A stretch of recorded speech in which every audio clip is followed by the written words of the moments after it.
ચાલો મિત્રો, આજે જે ચર્ચા કરવાની છે તે ટુ બી ના રૂપની ચર્ચા કરવાની છે. તે કયા કાળની અંદર કઈ રીતે ટુ બી નું રૂપ કયું વપરાય છે તે તો જોઈ લઈએ. જેની અંદર આપણે ચર્ચા કરશું શેની? તો કે ટુ બી ના રૂપ. ટુ બી ના રૂપ ક્યાં છે? તો કે પ્રેઝન્ટ કાળની અંદર આઈ એમ આવે, પછી you are, he is, she is, it is, we are અને દે આર. આ છે પ્રેઝન્ટ કાળ. ત્યાર પછી પાસ્ટ ની ચર્ચા કરીએ તો આઈ ની સાથે વોઝ એટલે કે આઈ વોઝ, યુ ની સાથે were, he was, she was, it was, we were અને દે વર.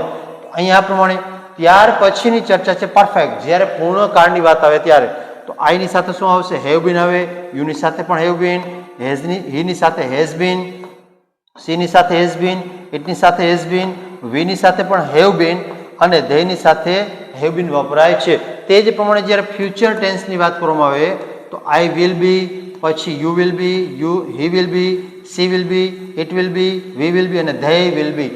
તો અહીંયા આપણે સિમ્પલ રીતે જોઈ શકીએ છીએ. અને સંપૂર્ણ માહિતી જોતી હોય તો ચેનલની સાથે જોડાઓ અને દરેક વિડીયોને માણો.